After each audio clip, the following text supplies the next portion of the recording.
السلام علیکم ورحمۃ اللہ۔ ترجمہ تفسیر القرآن الکریم، سبق نمبر 203، پارہ نمبر 6، سورہ المائدہ، آیت 32 تا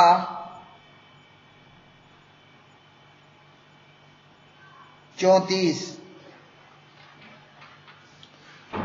اعوذ باللہ من الشیطان الرجیم۔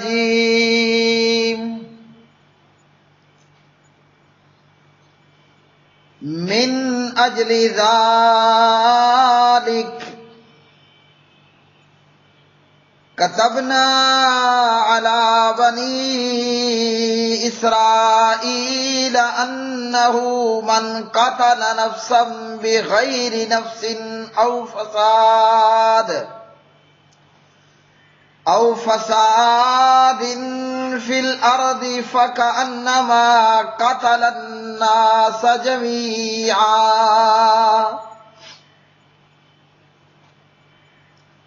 ومن أحياها فكأنما أحيا الناس جميعا وَلَقَدْ جَاءَتْهُمْ رُسُلُنَا بِالْبَيِّنَاتِ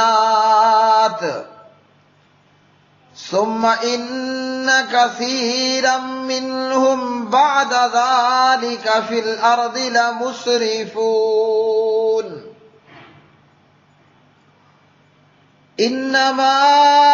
جَزَاءُ الَّذِينَ يُحَارِبُونَ اللَّهَ وَرَسُولَهُ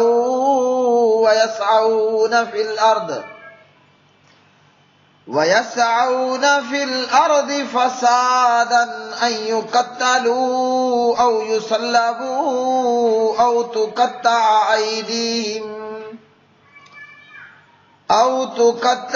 أَيْدِيهِمْ وَأَرْجُلُهُم مِّنْ خِلَافٍ أَوْ يُنفَوْا مِنَ الْأَرْضِ ذَلِكَ لَهُمْ خِزْيٌ فِي الدُّنْيَا وَلَهُمْ فِي الْآخِرَةِ عَذَابٌ عَظِيمٌ إِلَّا الَّذِينَ تَابُوا مِن قَبْلِ أَن تَقْدِرُوا عَلَيْهِمْ فَاعْلَمُوا أَنَّ اللَّهَ غَفُورٌ رَّحِيمٌ۔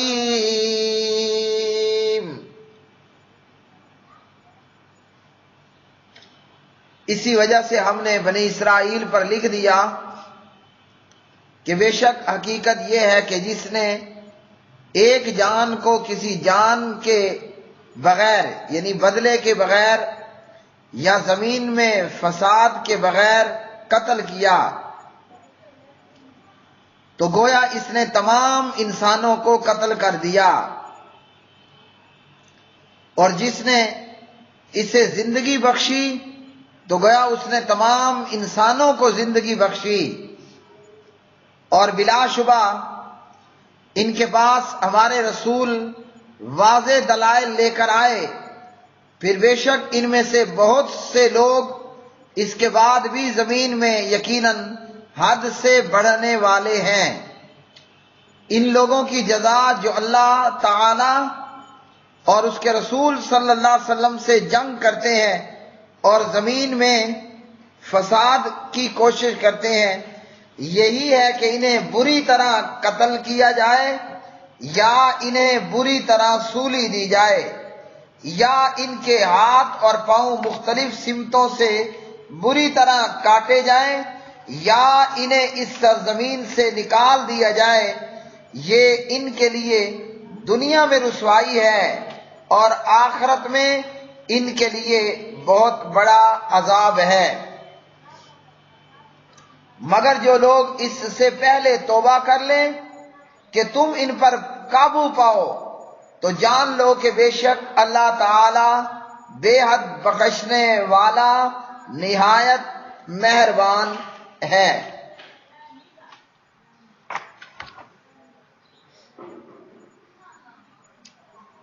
من اجل ذالک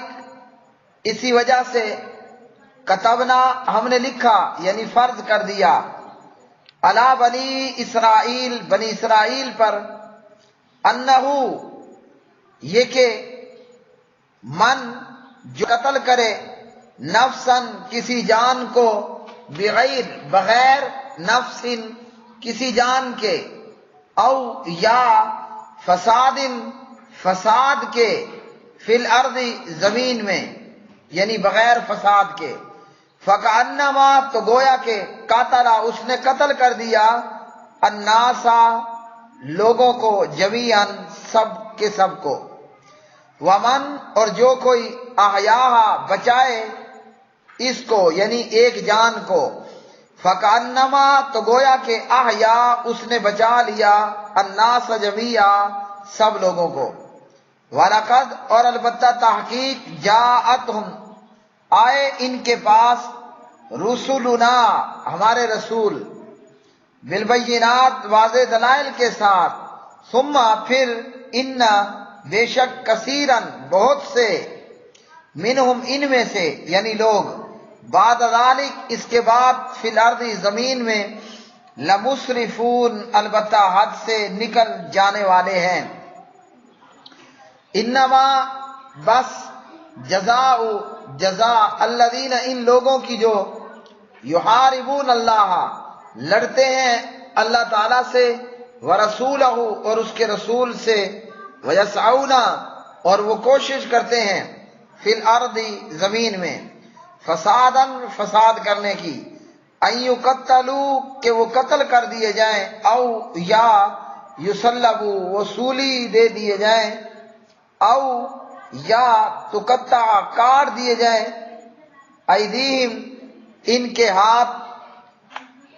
وارجلہم اور ان کے پاؤں من خلاف مخالف جانب سے او یا ینفو وہ نکال دیے جائیں من الارض زمین سے یعنی اس علاقے سے ذالکا یہ لہم ان کے لیے خزی ذلت ہے فی الدنیا دنیا میں ولہم اور ان کے لیے فی الآخرتی آخرت میں عذاب ہے عظیم بہت بڑا الا مگر الذین وہ لوگ کے تابو انہوں نے توبہ کر لی من قبلی اس سے پہلے ان کے تقدیرو تم قابو پالو علیہم ان پر فعلمو تو جان لو ان اللہ کہ بے شک اللہ تعالی غفور بہت بخشنے والا رحیم نہایت رحم کرنے والا ہے۔ پیارے بھائی اور میری بہنوں، ان آیات بینات میں اللہ سبحانہ و تعالیٰ نے یہ ارشاد فرمایا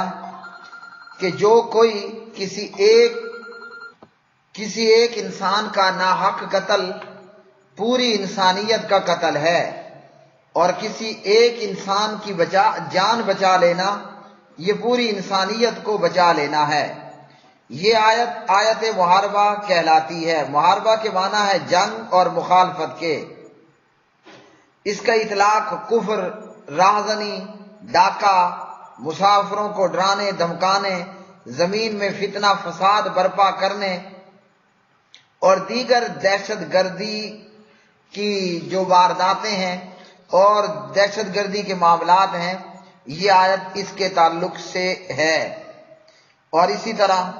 جو لوگ حکومت کے خلاف بغاوت کرتے ہیں، اسلامی حکومت کے خلاف، اور